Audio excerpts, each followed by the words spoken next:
So if you're frustrated with things like losing weight, starting a business, performing well in your job, or anywhere else in your life that you're not getting the results that you want, you got to realize the most important thing is that you got to start to understand your subconscious mind. So the fact that you're watching this video and you're researching this topic is a very, very, very good first start.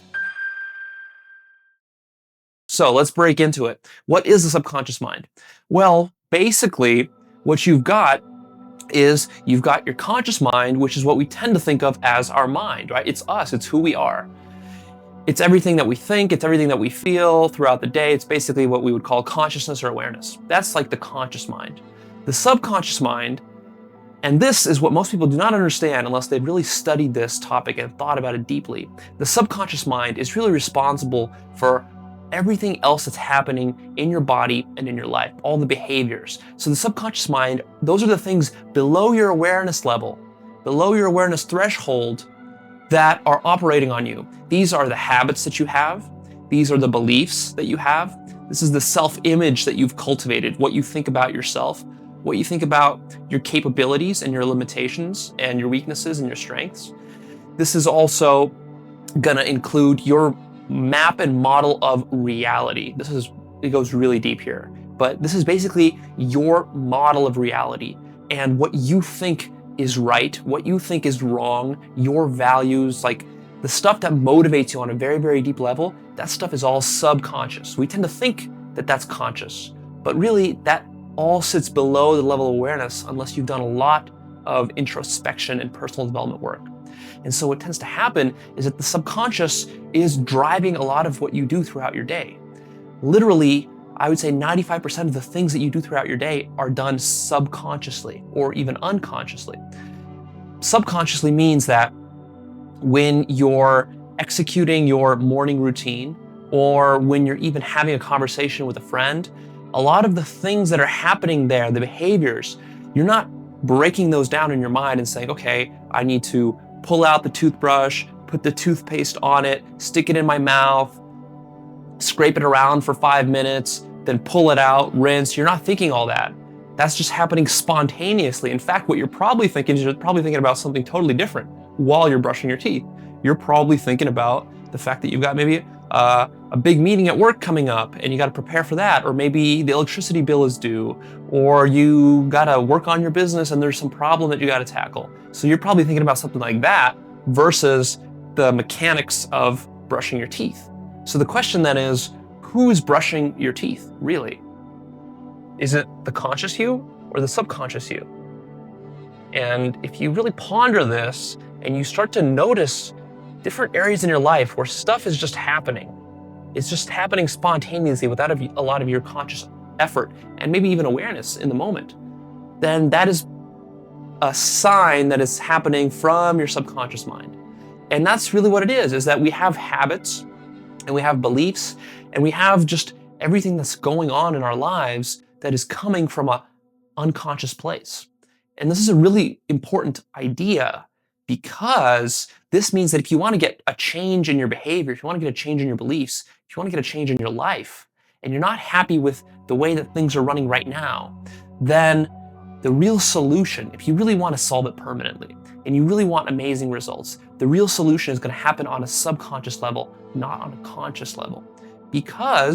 Simply because your behaviors, which are contributing to the results that you're getting and the action that you're taking, those are coming from the subconscious. So if you have certain beliefs that are holding you back, if you have certain limitations about who you think you are, your self-image, how confident you are, how good you think you look, what you think you're capable of or not capable of, that is going to hold you back and you're not even going to realize it. You could spend years hitting your head against the wall trying to lose weight, for example, or trying to be more successful in relationships or in dating, or trying to start a business and fail at it.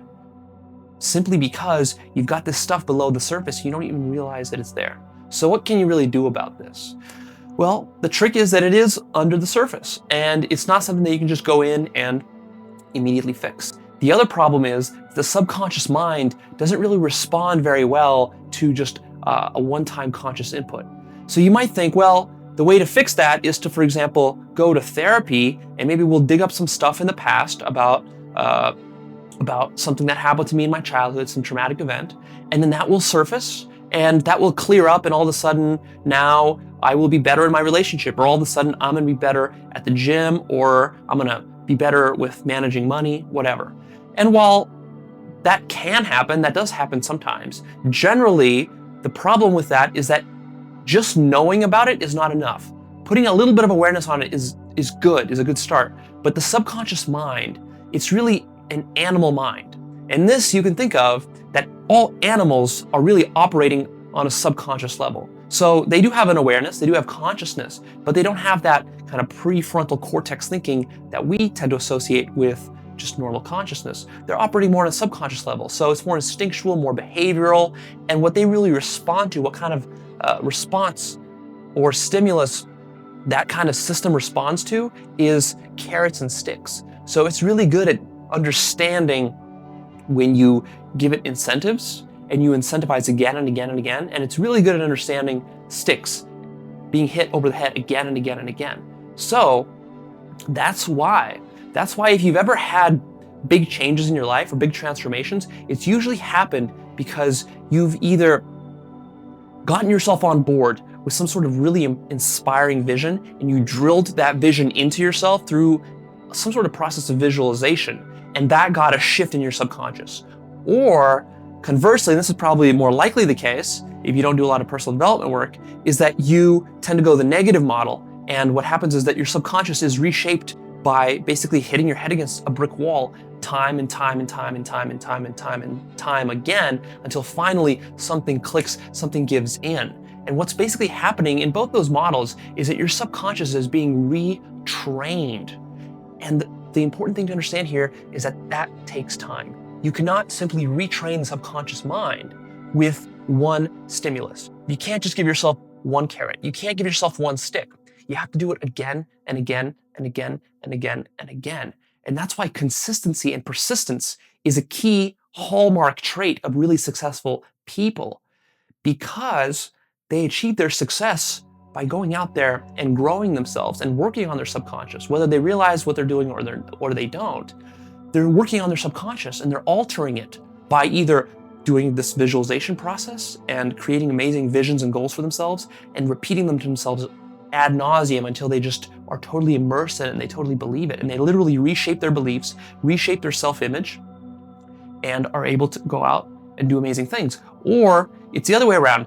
They hit their head against the wall and they fail again and again and again, and they just keep struggling and struggling and struggling, but they just keep at it because they're naturally persistent people, and they just keep at it and they keep at it, they keep at it, they have faith, and then some stuff clicks for them and they move on to the next level and they evolve, and then they evolve some more and they evolve some more, and they just, through that process of persistence, are able to remold their subconscious mind to get it to the point where it's doing what they want for them.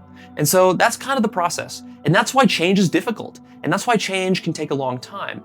And that's why a simple one-time motivational speech, or reading a book one time, or going to the gym one time, or thinking positively for one day is not going to really create a really meaningful, deep level of change in yourself, because that's going to take place on a conscious level, and it's going to feel nice, and you might even be very inspired, and you might feel great about yourself for the moment, but it's not going to be a lasting thing, because everything about you that's very permanent and lasting, that is embedded deep in your subconscious.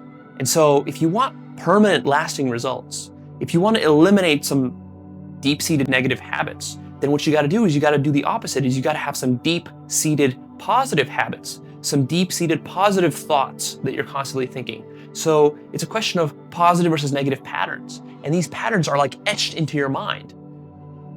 And your beliefs are even deeper, because you have your thoughts that you're having, and then you're having the beliefs that are kind of creating the model of reality. And this is a really, really deep concept where you can do a lot of amazing, very advanced personal development work, is when you start to really work with this idea and you start to use techniques that start to create these grooves, and you start to align your life with this whole idea that what you're really doing to get success is not going out there and getting some external result or taking some action or hitting the gym really hard. What you're really doing is you're working on yourself, and you're working on the subconscious mind of yours, and you're really analyzing it, you're introspecting on it, you're journaling about it, you're doing the visualizations, you're doing affirmations, you're doing various techniques, you're maybe going to therapy, whatever. And you're basically trying to get stuff to come up from your subconscious, and then you're also trying to instill stuff with your conscious mind into the subconscious.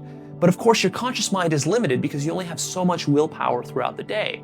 And there's only so much you can do using your conscious mind. That's only going to get you so far in life. What you really got to do is you got to be smarter than that. And you got to start thinking about, okay, I've got this limited willpower. How can I use it? How can I not waste it and use it to imprint those grooves on my subconscious mind, so then the subconscious mind does all the heavy lifting? Because what's really nice is that once you really train your subconscious mind in any activity, whether it's a sport, a musical instrument, running a business, or being good with people in relationships, or just mastering your own psychology, for example, by eliminating worrying and instilling positive thought habits. When you do that, then after a while you build those habits, and it's just like a relief. Finally, I can actually have some change in my life, and I don't need to constantly stay vigilant with it, right? It's like I can now go to the gym, and I don't need to be always on guard about falling off track.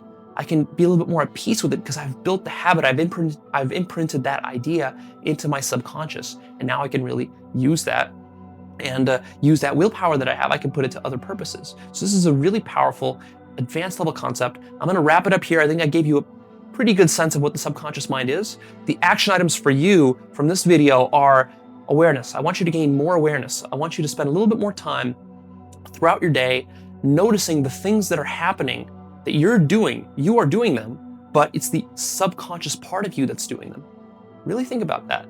And think about the fact that your subconscious mind could be more aligned with your conscious goals and desires than it currently is. That is the first step